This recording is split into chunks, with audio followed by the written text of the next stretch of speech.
Hey guys, Foxdrop here with an honest review of the Season 7 Assassin reworks. For those of you unfamiliar with my honest reviews, it's where I sit down and talk about something or nothing in such a way that always makes people angry and questioning whether or not I'm being serious or if I'm legitimately off my rocker full on bonkers. So if you don't take things too seriously, you should have some fun.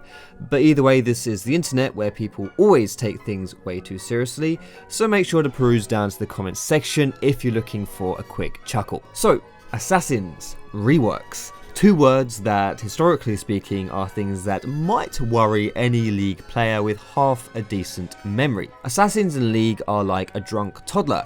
They're not exactly known for their balance. When they're meta, they're more oppressive than living on the wrong side of the Russia-Ukraine border, and when they're unpopular, they're pretty much just really bad. Riot's rework history though, oh boy, now that's a tough one to break down.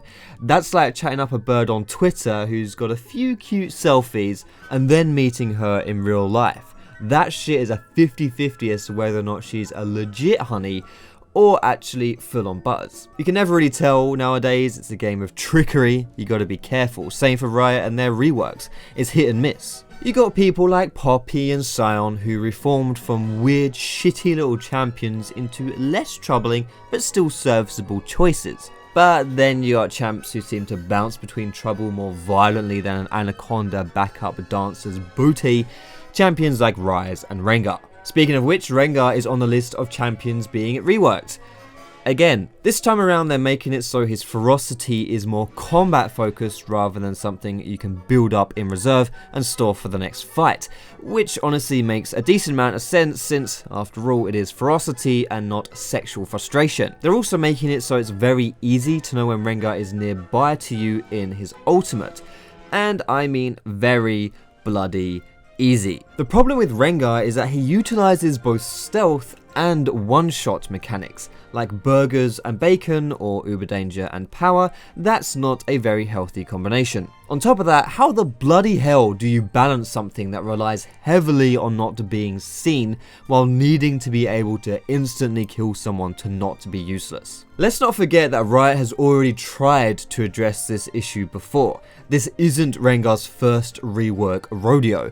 Not much changed then, and it's hard to imagine too much changing now. He's still Rengar. If his stealth is wank, it eliminates a big part of his kit and his theme. If he can't one-shot someone, it eliminates a big part of his viability. I think Rengar's road to reformation is probably longer than Dardoch's, so good luck with that one. Outside of Rengar, you've got people like Shaco and kha'zix whose changes feel oddly like the Obama administration. Makes you think there's some big change coming when in reality it's pretty much just business as usual. Katarina and the Blanc, the mages of the reworks, however, have seen some fairly significant alterations. The good news is that they're still sexy as ever, they still have a cracking pair of knockers, and you'll still be seeing the moderately low effort, almost naked Katarina cosplays. Kat's abilities now cause her to leave a dagger on the floor, which when she walks over allows her to spin around and hurt shit. Basically, imagine you're playing Crash Team Racing and you run over one of those green poison vials. It's exactly like that. In fact, probably heavily designed with that in mind. LeBlanc, on the other hand, is more like that time my mate asked me if I wanted to watch a dirty movie with him and then offered to quite literally lend me a hand. It's something that I almost feel uncomfortable talking about, but it's also something that I struggle to wrap my head around just by its concept, so it's whatever. Basically, LeBlanc is like my ex. She is even more deceitful than I had initially first thought. Fuck you, Stacy. Her clones can now fire spells as well, so you get proper dizzy trying to figure out just who is going to one-shot you. But don't worry, she's still gonna one-shot you. Talon deserves his own mention. He can now parkour his way around the map, and it is beautiful. Trust that one Assassin's Creed looking ass champion to be able to do this, but still. The animations are cool, the swooshing sound effects are cool, all of it feels cool. On top of that, he now has an extra gap closer on his Q that turns into a mega nuke if he's already on top of you, so plenty of squishy popping to be had here as well. Overall, I put the reworks in the single mum on Tinder tier. Fun at first, but probably something a little bit wrong with them, and definitely not perfect. At either rate, that's all I want to say for this video, boys and girls. I hope you enjoyed my honest review of the reworked assassins. If you did, feel free to give this video a cheeky thumbs up. You can also subscribe to me for more League of Legends content.